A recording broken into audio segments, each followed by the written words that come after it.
American band carpenters का गाना yesterday once more बहुत से लोगों के दिलों में झूम उठता है, लेकिन हिंदुस्तान की समाजी व सियासी तारीख के तनाजुर में यह एक परेशान कुन याद बन गई है।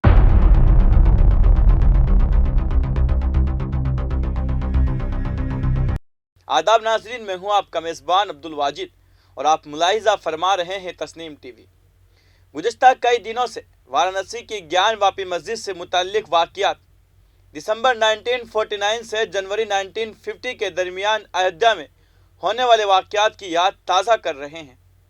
उस वक्त अदलिया और मकामी इंतज़ामिया ने अपनी मर्जी से मस्जिद को मंदिर में तब्दील करने में मदद की थी।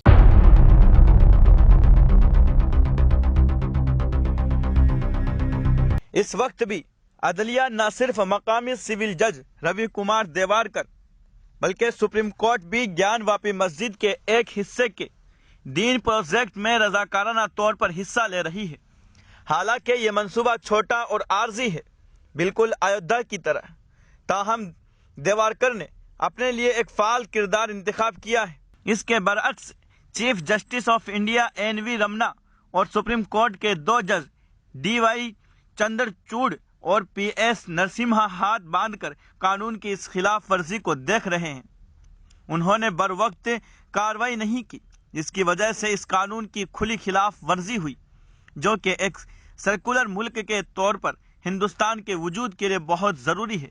यह बात मशहूर है कि वाराणसी और मथुरा की मसाजिद पर तनाज़ुर चल रहा है। अगरचे इन दोनों जगहों पर इन मसाजिद को गिराने और मंदिर बनाने के लिए बड़े पैमाने पर कोई मुजाहिरे नहीं हुए। ये दोनों मसाजिद इन इस्लामी इबादत गाहों की फहरिस्त में शुमार होती रही, जिन्हें पहले की तरह दोबारा शुरू करना पड़ा। 18 सितंबर 1991 को पार्लियामेंट की अक्सरियत से इबादत गाह का एक्ट की मंजूरी और उसके नाफिज के बाद ये दोनों तनाज़ुआत सामने आए। ऐसा लगता था कि सिर्फ अयोध्या तनाज़ु को ही इसके दायरे से बाहर रखा गया है। सितम ज़रीफ़ी यह है कि अयोध्या केस में 5 जजों की बेंच, जिसमें जस्टिस चंद्रचूड़ भी शामिल थे, उन्होंने इस कानून को हिंदुस्तानी आइन की बुनियादी ढांचे की अलामत करार दिया था। इस कानून को अंदरूनी तौर पर एक सर्कुलर रियासत की जिम्मेदारियों से मुतअल्लिक के तौर पर बयान किया गया था, जो तमाम मज़ाहिब की मुसावात के लिए हिंदुस्तान की वाबस्तगी की अक्कासी करता है। अयोध्या में मुतनाज़े जगह को हिंदू फरीकों के हवाले करते हुए अदालत उज़्मा ने यह भी कहा था कि इस कानून ने 2 मकासद की तकमील की। सबसे पहले यह किसी भी इबादतगाह की शक्ल बदलने से मना करता है। ऐसा करने से यह मुस्तकबिल में इस खदशे से भी बचा जाता है कि किसी अवामी इबादतगाह के किरदार को तब्दील नहीं किया जाएगा।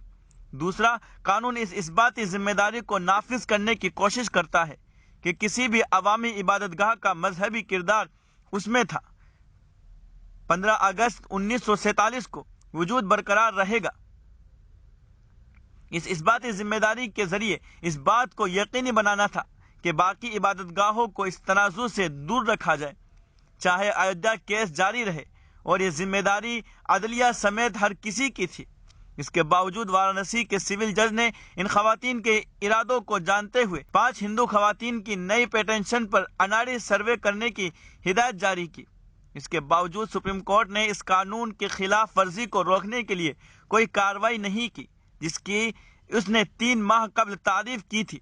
ऐसा सवाल इसलिए पैदा होता है कि इलाहाबाद हाई कोर्ट ने 9 सितंबर 2021 को ज्ञान वापी मस्जिद काशी विश्वनाथ मंदिर की अराजी तनाज़ु केस में कार्रवाई पर रोक लगा दी थी, और इसमें मस्जिद के इहाते का सर्वे करने के लिए निचली अदालत के हुक्म को भी शामिल किया था।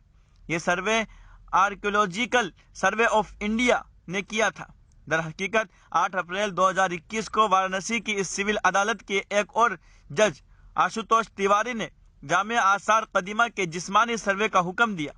पेचीदा ये हुक्म भगवान की तरफ से दायर मुकदमा के सिलसिले में 1991 में दिया गया था। यह फैसला इलाहाबाद हाई कोर्ट ने इस केस की समाअत में सुनाया। हालांकि इलाहाबाद हाई कोर्ट के जस्टिस प्रकाश पाड़िया ने कहा कि तिवारी का हुक्म कानून के सामने बुरा था, लेकिन देवारकर ने अपने काबिल एतराज फैसले में इस तरह का हुक्म दिया था। सर्वे का हुक्म इस शख्स को दिया जो उस काम के लिए तरबियत याफ्ता नहीं था। وہ ایک وکیل تھا، اور جب انجمن انتظافہ مسجد مینجمنٹ کمیٹی جو گیان واپی مسجد کا انتظام کرتی ہے انہوں نے اعتراض کیا تو عدالت نے دیگر 2 لوگوں کے نام شامل کیے اور وہ بھی اس سروے کے لیے اہل نہیں تھے۔ اجے کمار مشرا کو سول جج نے کورٹ کمشنر کے عہدے سے ہٹا دیا تھا جب ان پر مسجد میں ایک چھوٹی سی تعمیر کی ویڈیو لیک کرنے کا الزام لگایا گیا تھا، جسے اب شیولنگ کے طور پر بیان کیا جا رہا ہے، لیکن ان کو ہٹانے سے نہ تو نقصانات کی تلافی ہو سکتی ہے اور نہ ہی قانون کی خلاف ورزی میں ان کے کردار کو کم کیا جا سکتا ہے۔ تیواری اور دیوارکر نے جان بوجھ کر قانون سے لا علمی کا مظاہرہ کرتے ہوئے یہ واضح کیا کہ اس کے نفاذ کے بعد تمام مقدمات کی جگہوں کی حیثیت کی تبدیلی کے لیے دائر کی گئی ہے۔ 15 اگست 1947 سے پہلے کی عبادت گاہ کھڑی رہے گی۔ قانون یہ بھی کہتا ہے کہ اس قانون کے تحت اس نوعیت کا کوئی مقدمہ، اپیل یا دیگر کارروائی اس قانون کے تحت ہے نافذ ہو رہا ہے، لیکن 2 سول ججوں نے بمشکل 1 سال کے اندر اس قانون کو نظر انداز کر دیا۔ ان کا بینچ عدالت عظمیٰ کے 2 ججوں پر مشتمل تھا اور ابھی تک اجتماعی عدالتی سمجھداری کو اب تک معاملے کے بارے میں سمجھا جاتا رہا۔ آج کی اس خاص قسط میں بس اتنا ہی۔ مجھے دیجیے اجازت اور آپ دیکھتے رہیے تسنیم ٹی وی، آپ کے میزبان عبدالواجد کے ساتھ۔ اللہ حافظ۔